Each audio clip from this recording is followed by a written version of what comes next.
So, good evening, everyone.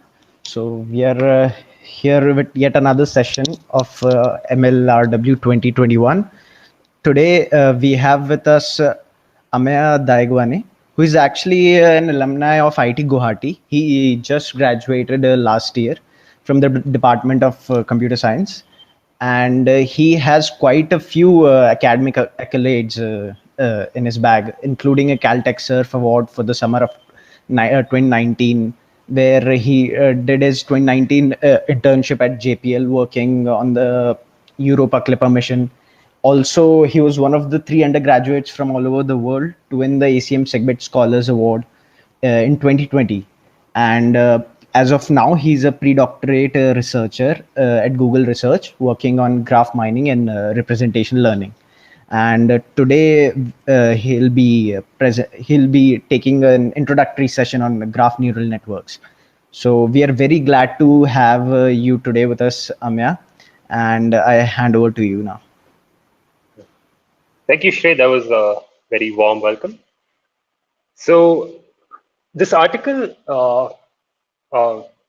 is essentially something that I came up with when when I joined Google. I didn't really know anything about graph neural networks, and I kind of had to look at like a lot of resources to kind of understand, oh, what exactly are GNNs and why. Sorry to interrupt, Ameya, but I have shared the article link.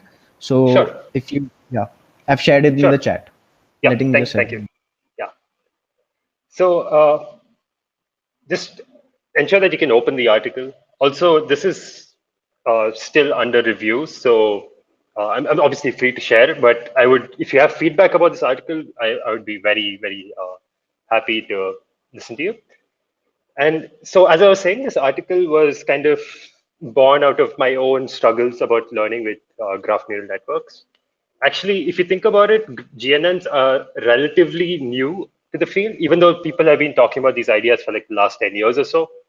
And they kind of sprung out after a deep learning revolution of, you would say 2015, 2016. And there's been a lot of research on GNNs. I think the estimate is around 20 to 30% of the papers at every of the top conferences, KDD, NeurIPS, ICML, ICLR, are related to GNNs in some way or the other. So it's a very exciting field to be in. But given that there's so many papers to read, how do we kind of condense, all the ideas that they bring down, and can we understand the fundamentals of GNNs better?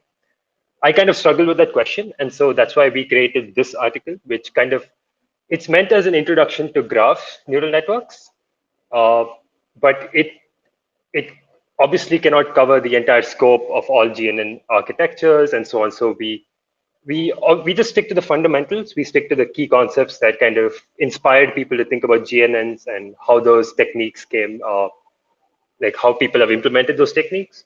But since every day there are new GNN architectures, new GNN ideas, so we kind of don't go into all that depth. The focus of this article is just try to give a solid fundamentals of the ideas behind GNNs. Okay, so why do we care about graphs is that many interactions, they can be represented quite naturally as graphs. You can even think of fluid simulations. If you discretize the fluid into small particles, there's been recent work by DeepMind that kind of says that you can actually learn fluid simulations by just representing them as a graph and kind of asking this GNN to kind of predict on the fluid body. So what does that mean? It'll be clear after I'm done with my talk.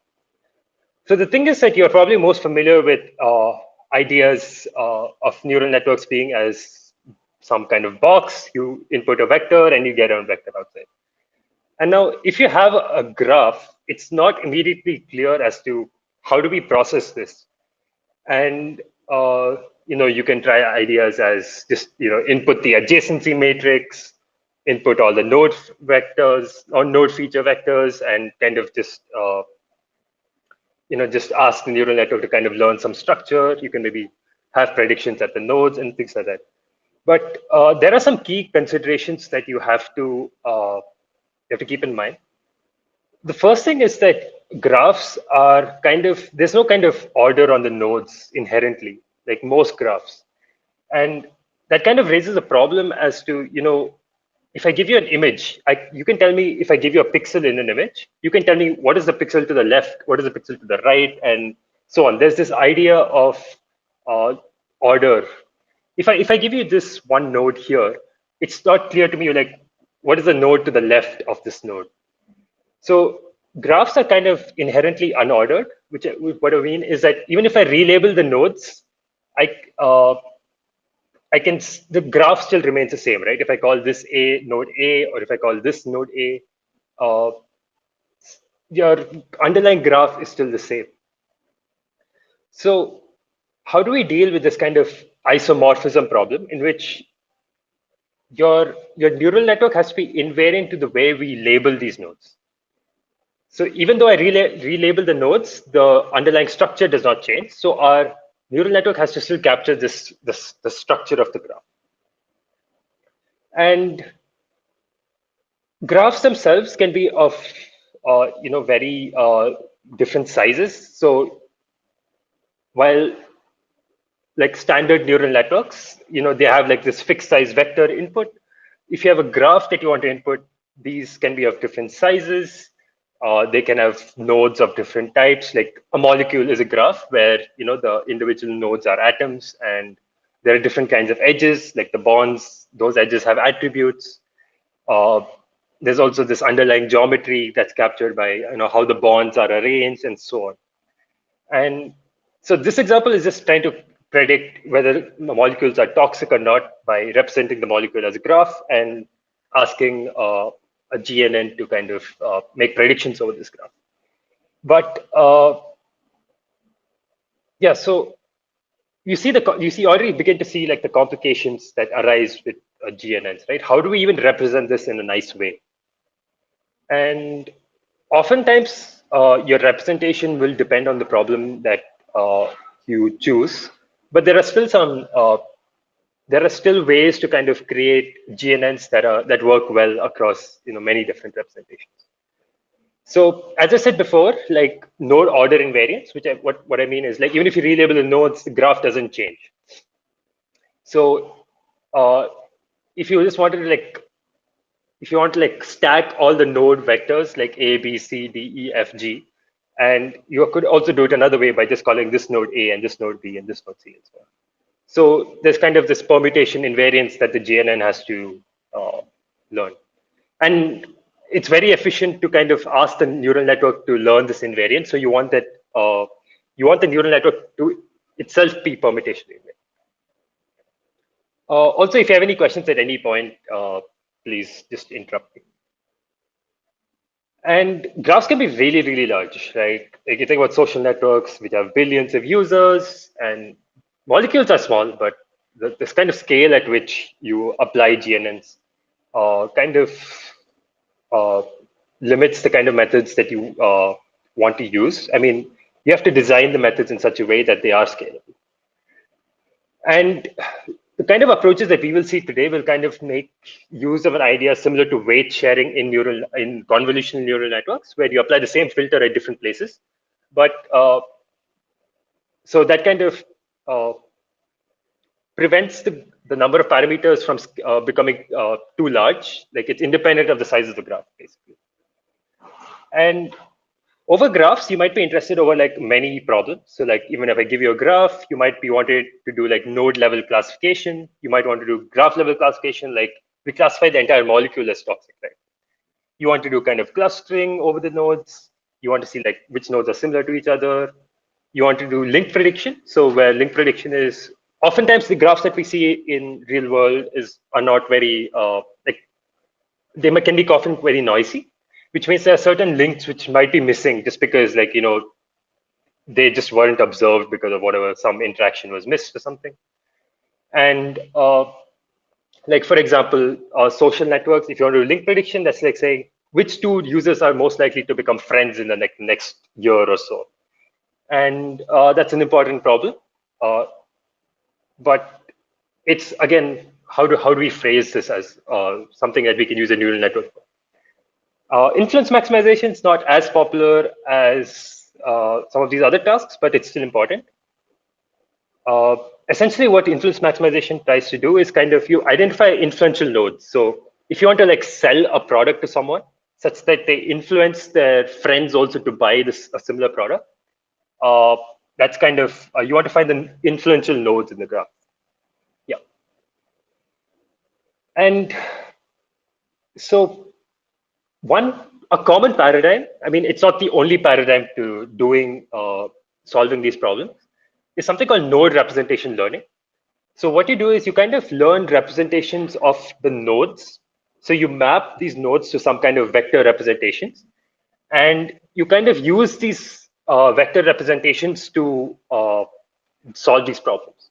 So for example, like for node classification, what you do is you would learn a representation for each node, and then you would just do like standard, you can apply your MLP or whatever favorite neural network over these node representations to learn labels for each of the nodes. And for graph classification, what a common approach is kind of you learn these node representations, and then you kind of do some kind of pooling over all these nodes representations to learn a representation for the graph.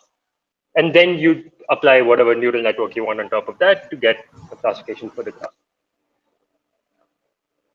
Similarly, for clustering, you can do clustering of the node representations themselves. For link prediction, a common approach is kind of you learn representations and you then input those representations like pairwise. So you would put the representation for A, representation for C, and have a neural network kind of classify, is this a link that could happen in the future? So to make that kind of clear is that you would take this horizontal graph, you would kind of destroy some edges, and you would have like positive samples and negative samples. So you can kind of learn it contrastively. And there are similar ideas for influence maximization as well. So over here, right, graphs can come in many sizes and many types. So just for the sake of explanation, we'll kind of assume that G is undirected, and all nodes are of the same type. That's called a homogeneous graph. And the reason is that it just becomes easier to explain. There's not generally nothing. You can always extend the methods that we talk about here to other kind of graph types. And so we're going to learn these embeddings, right? And these embeddings are generally computed like iteratively. So they essentially have, so it consists of like a bunch of steps. So we will denote, HVK to indicate the embedding of node V after the kth step. And we will say that we can actually think of each iteration as like kind of the equivalent of a layer. So one layer computes like one iteration. Okay, so the original inspiration for GNNs was kind of extending CNNs, which actually work on images, but images are also very regular grid-like graphs, right? Like you can think of adjacent pixels being connected to each other. So each pixel can have 3, 5, or 8 neighbors. If you just look at left, right, top, diagonally, and so on.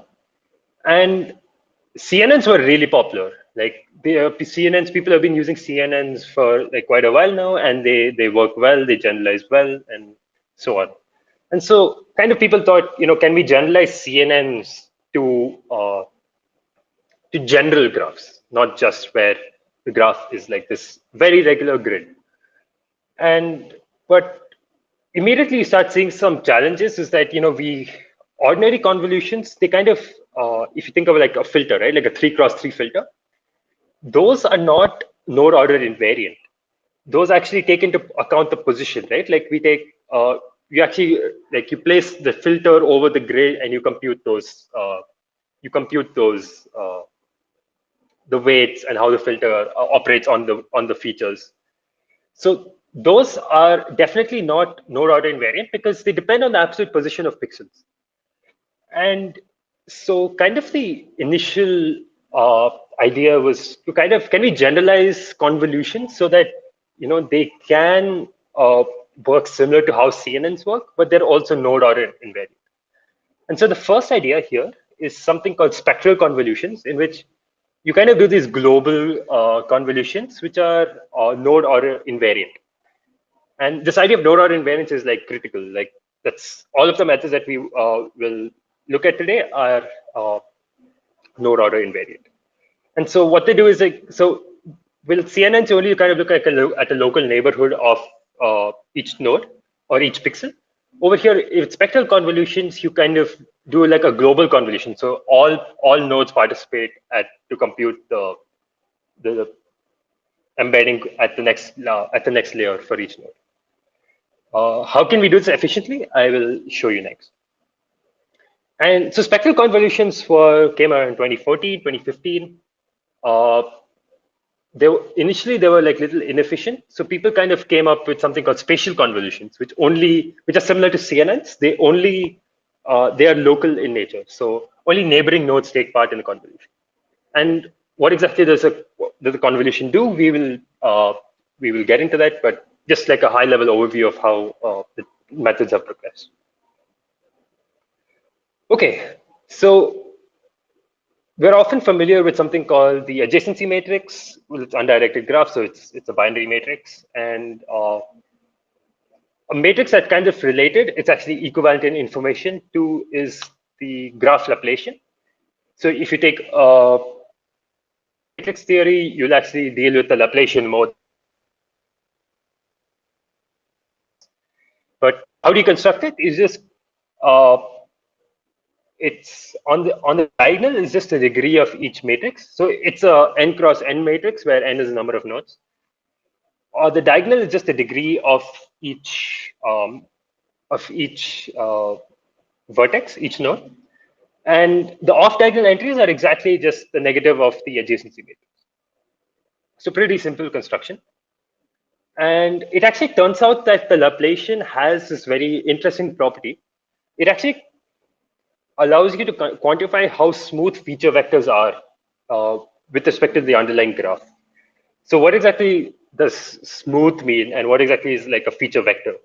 So if let's just stick to like the one-dimensional case for now.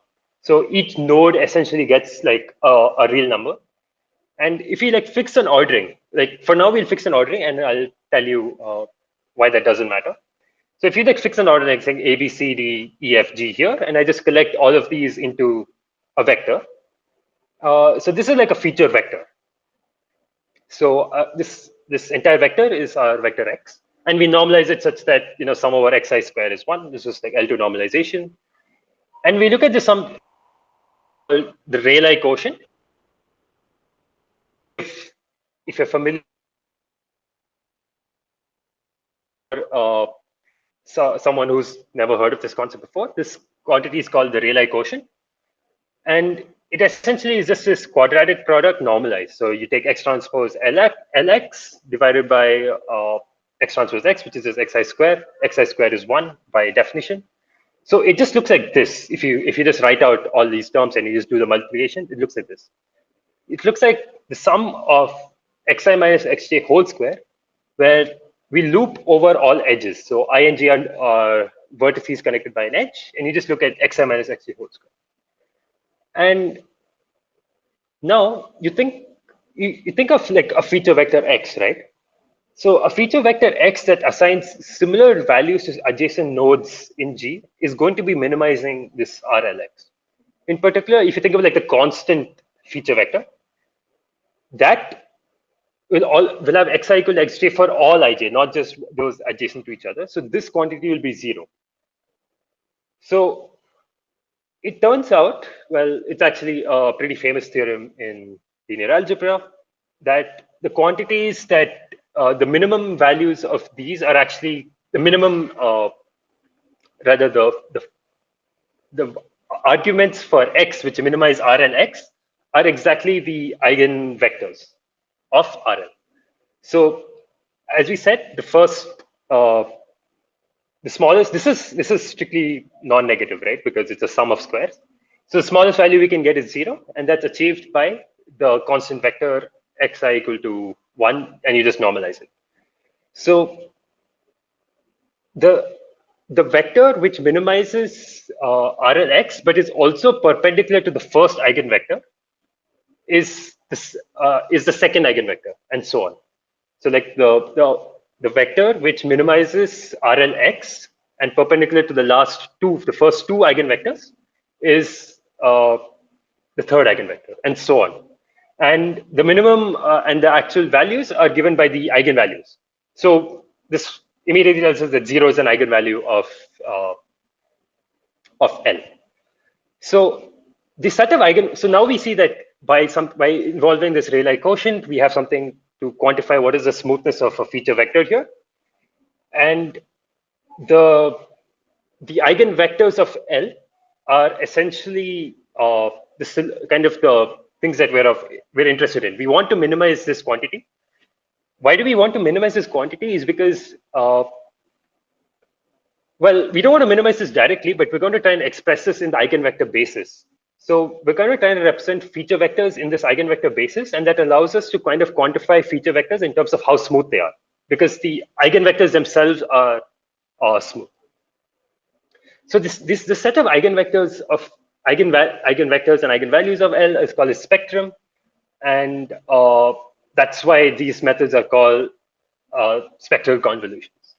So if you're familiar with something called the spectral decomposition, you can write L as a matrix of eigenvectors. Ui are the eigenvectors, and it's sorted in increasing order. I mean, lambda 1 to lambda n. And so these are the corresponding eigenvectors, and the diagonal matrix is just as eigenvalues. So you can write it as un times lambda times un transpose. This is called the spectral decomposition of L. And these are n. So these eigenvectors are all perpendicular to each other. Why? Because you can take them to be so, because L is real symmetric. So if you know, again, from linear algebra, that we can take these eigenvectors to be perpendicular to each other. In fact, that's what we have used here when we have defined these eigenvectors in terms of minimizing these, in terms of minimizing the Rayleigh quotient. So we have these eigenvectors for L, and they form a basis for Rn because they're linearly independent. So any feature function x that we can come up can be written as a linear combination of these eigenvectors. So I can write it as sum over xi hat. So I'm just the coefficients of this linear combination I'm representing by xi hat times ui, and that's essentially just unx. You just do the multiplication. And since un is orthonormal, why is un orthonormal? Is because the eigenvectors are perpendicular to each other, and they individually have norm 1. So un is an orthonormal matrix, which means un transpose un is equal to in. That's true for any, even if you take the first, instead of taking n, you take the first m eigenvector. Okay, so we have this equivalence in which we can kind of represent every feature x as we have kind of like a different representation of x altogether. We write it in this eigenvector basis. So over there, our representation is given by x hat, and we can convert between these representations, right? X can be mapped to x hat, and since un is orthonormal, we can convert this back to x again. Sorry, I meant it the other way. You can, given an x hat, you multiply by un to get x, and given an x, you multiply by un transpose to get x hat. So I'll call this x like the natural representation. It's just the term that we use here. And that's kind of like, because that's like how it was originally represented. And x hat as the spectral representation. So we know how to interconvert between them because of this nice equivalence. And we don't have to, we can in fact represent we can represent everything in the spectral basis, right? There's nothing special about this feature vector. And if we kind of see what are the kind of feature vectors we can represent with all n eigen vectors with the un, you can see that we can represent all because this is the basis of Rn, right? But if we just limit ourselves to like the first m eigenvectors, then we can only represent feature functions which are linear combinations of the first m eigenvectors. It's like the span of the first m eigenvector. And we know by our definition of, I mean, not by definition, well, it depends on how you define eigenvectors, but eigenvectors satisfy this particular equation in which they become successively less smooth, right? The first eigenvector, which is the constant eigenvector, was had RLX equal to 0, which is the smallest value you can get. And as you increase, as you step through the eigenvectors, they become successively less smooth. Okay, so that means that the first m eigenvectors are kind of like the smoothest set of m orthonormal vectors that you can get. And the linear combinations will also be smooth. So kind of what we're doing is we have kind of incorporated a smoothness prior. We're saying that we're only going to limit ourselves to kind of embeddings which are smooth. And what that does is essentially it allows us to say that this actually captures the graph topology, because we're kind of using the neighbor information here in term, not directly, but we're using it indirectly by saying that I want my embedding to be similar to my neighbor's embedding. So that's kind of the inductive bias that's being used by spectral convolutions here. Ameya, there's a question. Sure. Bhavnik asks, what do you mean by smooth exactly? Right. Okay, so let's look at RLX. This is the quantity that we're of interest. This is something called the Rayleigh quotient. And it looks like this sum of these quantities, sum of squares of xi minus xj whole square. And this varies over all adjacent pairs, right? So feature vectors which are smooth, which means they assign similar values to adjacent nodes in the graph G, those will have smaller values of RLX, right? Because since xi is similar to xj for all ij which are adjacent, then this quantity is going to be small. But then suppose there is some edge which for which xi is very different from xj, which means like my neighbors are all kind of small, but my xi itself is kind of large. Then this quantity is going to be large, right? So those kind of vectors are not as smooth, and those also correspondingly have a higher value of RL. So essentially, RLX kind of tells you how smooth it is, because it kind of captures how similar, like how does X map similar nodes. Xi and Xj are kind of like how I and J are mapped, and those should be similar. That's kind of the inductive. That's kind of what RL is kind of capturing. Does that make sense?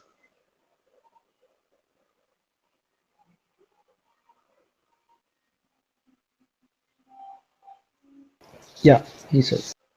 Okay, that's great. Of course, I'm kind of like, this article is meant for you to think about, and it does have a bit of math, but I think it's not too hard. So obviously, now that you have the link, you can just reread it as much as you want. If you have any questions, like free feel to send me an email too. I have no problem. Okay, so we kind of, let's say we like limit ourselves to the first m eigenvectors. Then the only kind of feature functions we can represent are only these kind of smooth eigenvectors, right? Which is that m is much smaller than n. And so you might be confused as to how this plays out. So we kind of we built this visualization to kind of help people understand. So let's say I reset the values, and now currently x is just 0. All coefficients are 0, and I just vary. So we talked about how the first eigenvector is the constant eigenvector, right? So I'm varying the first spectral coefficient, which means I'm only changing the coefficient of the first eigenvector. So this will just be some c times the first eigenvector, and this c is controlled by x1 hat. So this is going to be constant because the first eigenvector is a constant vector. I'm just changing the spectral representation here, and I'm seeing how that changes on this graph. And we chose this graph is essentially the kind of like an image represented as a graph. So each node is connected to its at most 8 adjacent neighbors. So this gives us the graph, and we can compute L, we can compute the eigenvectors of L, and that's how this was created. So as we change x1 hat, kind of you see that all of these are all nodes get the same value because u1 is the constant eigenvector, and RLX is also 0 because as we saw that only the first eigenvector is participating. Now as we change as we increase the coefficient of x2 hat. So all the other coefficients are currently 0. As we change x2 hat, we see that as I increase the value, this kind of becomes less smooth, right? Like now, previously all nodes were getting similar value. Now this is still smooth, but you can see like this kind of like this gradient that occurs here. And as I keep increasing the coefficients corresponding to like the larger eigenvalues, like so I'm changing the spectral representation here, and I'm just seeing how this changes on the grid. You can see that you can actually come up with very complex patterns, like but also the RLX keeps increasing as we include more higher spectral coefficients. So definitely feel free to like play around with this visualization, because it kind of tells you like, oh, this is the relation between the spectral representation. I'm changing the spectral representation, and this is how it looks on the grid. Cool. And now you might start to think, is there some relation between something that we know on images? And in fact, there actually is. So the spectral decomposition of features, where you represent feature vector as in the spectral domain, it's actually closely related to something called the Fourier decomposition of images. So if you know what the Fourier decomposition is that you kind of break down the image into high frequency components and low frequency components. So high frequency components are those which kind of vary very fast across pixels, and low frequency components are kind of like the part of the signal which doesn't change much across the image. So things like edges at those kind of cause the high frequency component to increase, whereas something which is very smooth will have very little of a high frequency component. So in fact, actually, sometimes people call spectral decomposition as kind of doing like a graph Fourier decomposition. So this kind of connection has already been established, but you can kind of see this in here as you increase the higher coefficients, you kind of get more intricate, but also like less smooth in terms of like neighboring pixels kind of get different values from your own pixel, like the node that you're looking at. Okay. So the idea that we kind of do is that we kind of do this convolution. Like you might have heard of like convolution in the Fourier domain. This is very similar. We do convolution in the spectral domain. So we kind of start with the original feature. So like suppose our input was X. We represent the weights themselves in the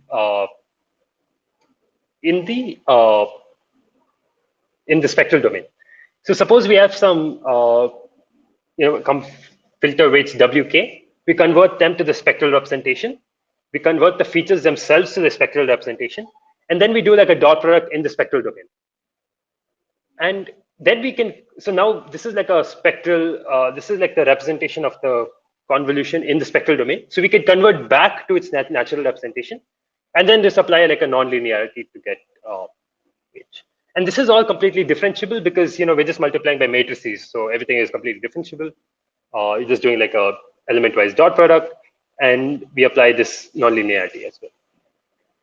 So the key idea is that we do the convolution in the spectral domain, right? And this gives us some nice properties. So just to kind of recap, the conversion, we don't actually have to represent, we can actually just stick with W hat K, because we just always keep them in the spectral domain, but this is just for kind of clarity of communication. So given some weights, I'm talking the weights, we'll convert them to the spectral domain, we'll convert the features to the spectral domain, do the convolution in that domain, and then bring them back to the natural domain as we did before. And the reason why you'd want to do this is that these spectral convolutions are node order invariant. What does that mean? So if I change, so suppose we had this feature vector X, right? And I said that initially we fixed like an order of the vectors and so on, fixed an order of the nodes. And we can actually represent any permutation of these nodes as by a permutation matrix. So if I change the permutation, so the permutation matrix is kind of like, you kind of replace the columns and the rows of the identity matrix. This is a pretty nice way of representing permutations. So the way the permutation will act on X is just converted to Px. A will go to all these transformations. You do all these transformations, and you find out that actually the spectral quantities are actually retained, which means no matter how you permute these nodes, the embedding will remain the same. Oops. Okay. Yeah. Sorry, I think my network is dead. Okay. So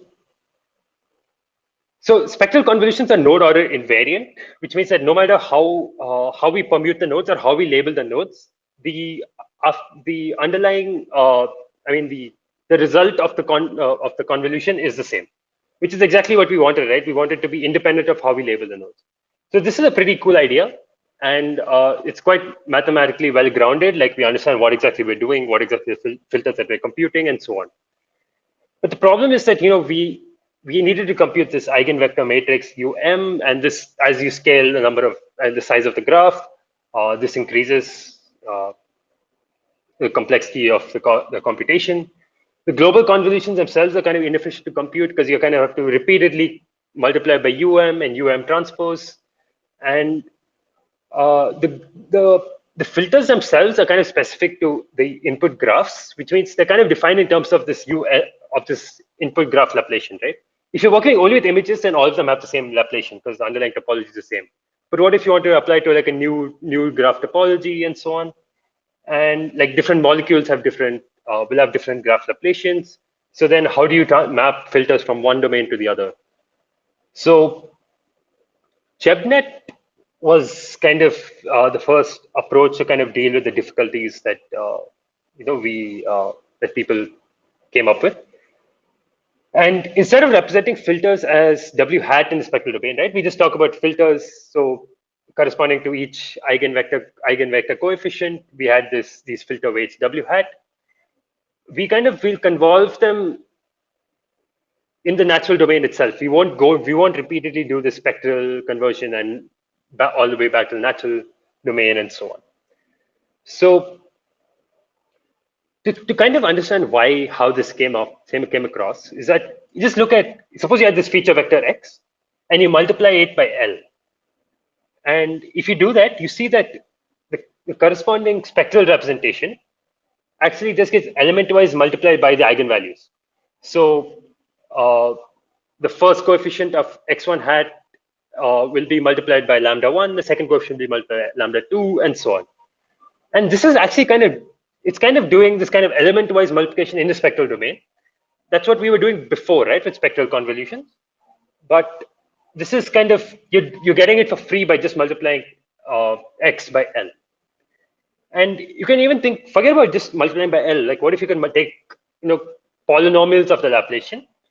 The spectral convolutions the spectral representations actually commute similarly, right? If you take PL and you multiply that by X, then the resulting spectral representations get multiplied element-wise by P applied to the eigenvalues. So now what we will do is we'll just represent filters W as polynomials PW, right? So I'll just parameterize this polynomial, so the coefficient of the polynomial, so the degrees of L. And I will just multiply X to get the convolution. And the degree of this polynomial, so if I look at polynomials of degree K, then I'm actually doing a localized convolution. Essentially, only nodes which are at each node, only nodes in its K hop neighborhood will actually influence the convolution. So now we are kind of localized. We've kind of localized the convolution. Compare this to spectral networks where the convolutions are defined in terms of a global property, right? The eigenvectors of the Laplacian, which depends on the global topology. But here we're only saying that, okay, I'm only going to look up to like degree K polynomials, which means I'm only going to look at K hop neighborhoods of the graph. Okay, so the filters that you learn are localized, and we kind of built this. widget, this interactive widget, so in which you can kind of vary the polynomial coefficients, and you can see how they affect the result of the convolution. So here is like an input grid. Again, I'm sticking to a grid because people are very familiar with what a grid is and how it relates to images, but I'm just treating the grid as a graph. And you can actually click on this to kind of see how the features change. So this is like the natural representation, and this is a spectral representation of the same feature vector. Currently, the polynomial is 0, so all the output of the convolution is 0. But as I change the coefficients, you can see that now there's like there is some correlation between like the input and the output, and that's kind of captured by the polynomial itself. So you can change the coefficients in this polynomial, and you can see how, as you change the degree of the polynomial, like the output of the convolution changes. And previously, if you read like papers like ChebNet and spectral networks are very math heavy. So this was kind of like a new way of thinking, like not a new way of thinking, it's just a new way of explaining how these polynomial filters work. And I think it was quite helpful for me to kind of understand, oh, okay, it's actually just computing this and it maps to this in the spectral representation. If you see that as you increase the degree, like the higher eigenvectors get more weightage. Okay, so ChebNet does this. It kind of does some kind of normalization. It doesn't look at it looks at a specific kind of polynomials, but the key idea is just the same. It's just look at polynomial filters. And the embedding competition is very simple. You kind of take your current filters. So let's like a sequence of weights. You evaluate the polynomial curl. You kind of construct this polynomial. It's just doing bunch of matrix multiplication. Then you just do like a standard HK is like a vector. You just multiply with the polynomial that you have, and you can apply like a non-linearity to do whatever you want. Again, this is completely differentiable because you're just multiplying matrices here. So this, you don't have to deal with finding eigenvectors. You don't have to finding converting to the spectral domain, natural domain, and so on. So this was kind of like a breakthrough in kind of understanding how to do these kind of convolutions. Okay, so if you think about how this field arose, is that they kind of looked at, let's look at what exactly ChebNet is doing. If you look at just LX, right, that's kind of like the first thing that we thought of. We just multiply X by L, and you kind of look at what are the individual entries, right? Like X is a feature vector, LX is also it's a vector, and each entry corresponds to a node. And you see that actually it's kind of doing this. You can separate out two quantities. One is XV, so dV times XV. dV is like the degree, so you can just kind of ignore it. It's kind of like a constant. And XV is like what the original feature X was at the node V. And you have this sum up over all neighbors you sum up the feature vectors over all neighbors. And so you kind of think about this. This is kind of like this is a one-hop convolution because the degree is L. So we're only looking at adjacent neighbors. And you can think of the convolution as coming of two steps. Like you do XV and you do, we have XV. And that's the original feature vector, original feature. And you also have this aggregation over my neighbor features. So we have my own feature, we have my neighbor's features, and we kind of do this aggregation by just summing up over them and just subtracting. And people thought, okay, is this the only way I can do this kind of aggregation? Is this the only way I can do this kind of combination? And the answer is obviously no, because ChebNet is not the be-all, end-all of GNNs. People have thought of many interesting ways of aggregation and many interesting ways of combination. But modern GNNs just consists of these two steps. We do this kind of aggregation step over my neighbor's current embeddings, and then I find out how to combine that with my own embedding. And you can kind of think of this as we do this multiple times, I'm looking at more and more nodes, right? Like first time I'm looking at my one hop neighbors, second time I'm looking at my second hop neighbors, and so on. And you can kind of think of this as message passing between adjacent nodes. Like at one iteration, my neighbors are going to be sending like their messages, like you can think of it as messages. I'm kind of taking the feature vectors, and we're kind of doing some operation on that and updating your own representation. Okay, so spatial convolutions can kind of be split up. I mean, kind of the ways they do the aggregation and the ways they do combination. And we kind of looked at all like the top GNN methods, and we kind of just broke them down into these easy to understand formulas that people can use.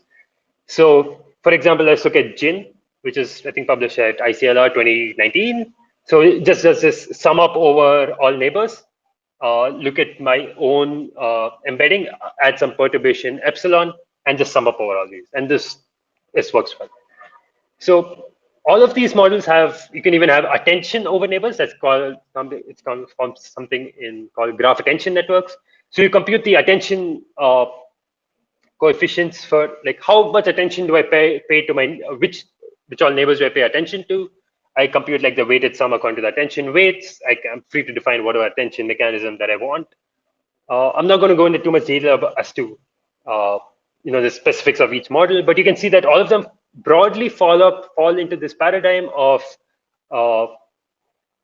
aggregation, and they just differ in how they do the aggregation and then how do they combine.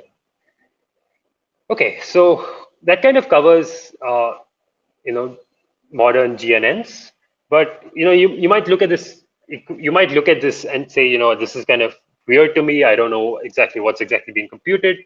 So we went like a step ahead, and we kind of created this interactive visualization where, this is being a little weird. Okay, so you kind of have input graph. So we kind of fix the features. Those are kind of like randomized, but you can actually look at each node, and you can kind of see the update equation at each node as a function of the neighbors. So like if you look at node E, it's connected to A, B, and D. So these are going to be taking part in the convolution at node E. And we actually explicitly write out what is the update equation. So these are the current embeddings. So like current embeddings are just the original features, and we're going to compute the embedding at the next layer. And here we just stick to real numbers, but these could easily just be vectors, right? It's just matrix vector products. So we show that this is how you compute the attention, and you can kind of change the parameters, and you can see how that affects the embedding at the next layer. If you get bored with this graph, you can change the graph. You can look at different nodes. You can see how the equations are at different nodes. So I definitely recommend you to play around with this, because this is pretty nice to understand how GNNs compute different embeddings. Okay, so once we've done this embedding computation, you can do it like multiple times. Generally, GNNs though are not used. You generally do only like 2 or 3 hops. So there'll be 2 or 3 GNN layers. That's kind of because of a problem that people still haven't been able to solve. It's kind of an open problem if you're interested.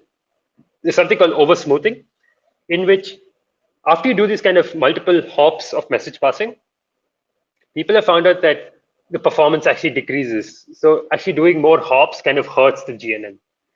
And an empirical argument for this is kind of like neighbors, like all nodes kind of tend towards the similar representation. So you kind of lose the discriminability that you want for classification. And people have come up with kind of ways to try and deal with this issue of, I want deep GNNs.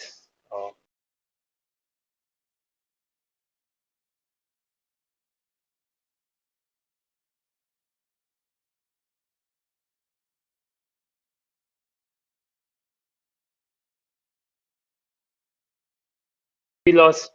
If you want to do classification, you can do pooling, and there's like many ways to do pooling. It's not as simple as doing. I mean, as over images, we do something like max pooling, right? But there, you kind of have an idea of like you can actually subsample the grid nicely. So, but how do you subsample a graph? That's kind of an interesting question, right? You can't take squares of the graph. So how to do pooling is kind of like an interesting question. There's no perfect way. There's like people have come up with many ideas. As I said, you can link prediction. You kind of sample the representations that you learned of adjacent and non-adjacent nodes, and so on. And you can also use GNNs in like a self-supervised manner, in which you kind of you train the GNN to kind of learn properties of the underlying graph, right? Like node degrees, clustering coefficients, page rank, things like this. You can like, in terms of the underlying graph, you can like learn representations, and you can even like train them to predict pairwise distances, right? You don't need labels to predict this. You just need the underlying graph, and you can even have kind of like similar to what some of you might be familiar with deep walk and node to vec. Those kind of do like random sampling of the nodes, and they kind of enforce the criteria that similar nodes get similar embeddings, and people have used GNNs in that as well. So finally, do I have time? I think I have like 5 minutes. Yeah. Okay, so we have this experiment with the game of life. I think it's probably not. It's an interesting experiment, but I think it kind of just compares GNNs on. If you're familiar with the game of life, is essentially it's a game defined on a grid. So you have cells which are alive and cells which are dead. So alive cells are indicated by black, and dead cells are filled in by white. And you kind of do some update rule on this grid, and you kind of have to predict the next state of the grid given the current state.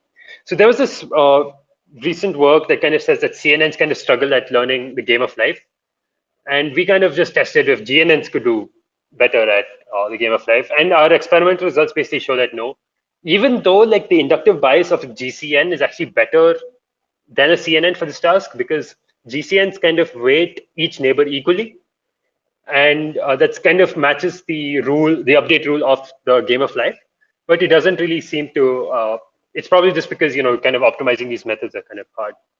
So you can even play around with these. So you can kind of see like we train these models at different levels of parameterization, and you can kind of see how the predictions change if I make the best seed, if we use the worst seed. So we kind of see that the bad predictions are these are the good seeds. I mean, the models which did the worst did the best, and they actually do well. The worst seeds, they kind of differ in kind of things they predict. In fact, these are like really similar for some reason. So it's an interesting experiment. I'll let you experiment with that. One thing we didn't talk about is how can we actually implement this nicely, and you can actually show that you can actually implement these as sparse matrix multiplications. So since our adjacency matrix is sparse, which means like generally the graphs that we kind of use in real world are very sparse, right? Like you only have like around 10 or 50 friends on Facebook, or maybe hundreds at most. But in terms of the size of Facebook, you actually are very sparse, right? You're not connected to like millions of people. So the adjacency matrix is sparse, and you can kind of use that. You can kind of show that GCNs can be computed as this, graph attention networks can be computed as this, but just by doing like these sparse matrix multiplications. And yeah, I think that's it. So if you want to play with these visualizations, you can within the article, but you can also like look at these observable notebooks, which these are actually observables like kind of like collab for JavaScript. So what you can do, you can click on these notebooks, and you can also change the code within them. I don't think we have time for that though, but I definitely recommend you check out the notebooks. You can take extra time if you feel the need to. So okay, I'll probably wait for some questions in case people have. Right. Right now, do not see any questions. So okay. Yeah. All right. Yeah. So let me show you like a notebook that. Let me see. What's a good notebook to show? Maybe I can show you graph convolution networks.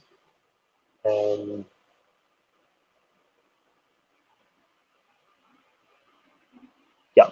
So you see here, like all of these are actually defined in these notebooks, and you can these are where basically it's kind of like embedded from this page into that. So observable lets you do these nice things, and here we kind of JavaScript is probably not familiar to many of you, but we kind of it's kind of implemented the same way as I told you. So observable notebooks are kind of divided into cells. So you can kind of write like functions within cells, and you can have return values of cells. So in case, I definitely recommend you check out the notebook. So here I kind of have like this is kind of the iterative loop. So I have uh, feature updates, and I kind of have to maintain this so that it becomes easy to visualize. Uh, yeah, but I think once you understand like how a GCN works, like it's just aggregation over neighbors and like differentiably by just doing this matrix multiplications, that should be pretty clear to you. Yeah, and obviously like you can fork these, you can use these visualizations yourselves, right? Like you can like fork these notebooks if you want to kind of make changes and play around with their own. So I definitely recommend you to try that out if you are interested. Yeah, I think I'm done. Okay. So guys, if you have any questions, you can ask now. Yeah, I realize I went over like a lot of content, but I think like most of it is in the article, so you can feel free to like read it at your own time.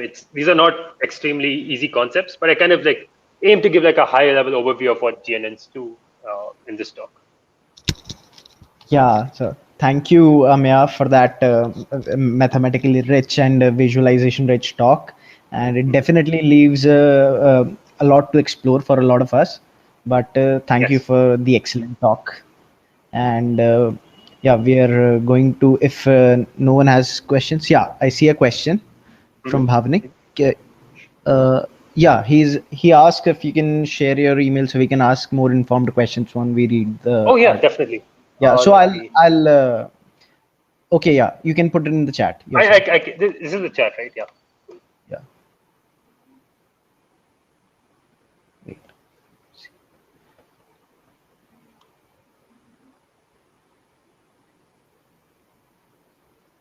Yeah. So GNNs these days are like really cool applications. People have been using them for like knowledge graphs and uh, things like reasoning. So like model-based reasoning.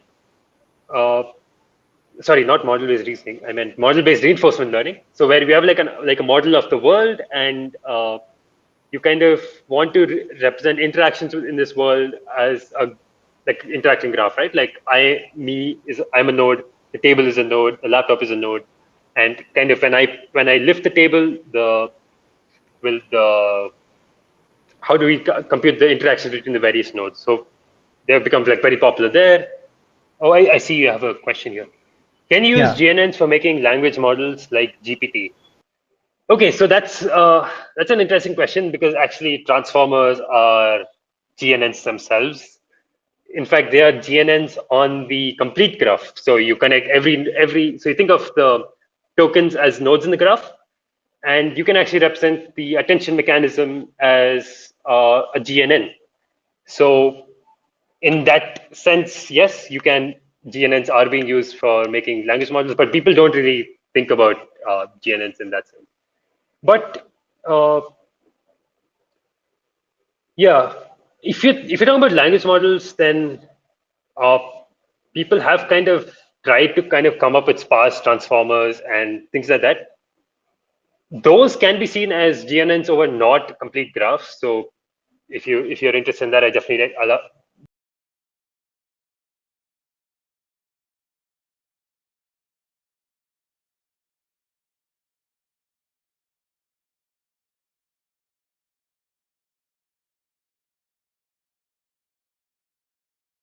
Yeah, and there's like a nice paper, I think it's called Transformers are GNNs. I think it came out like last 2 years or something. It's like a very simple. You can see once you see the how the things are laid out. It's like a very easy equivalence. Yeah. Okay, thank you, Ameya, again.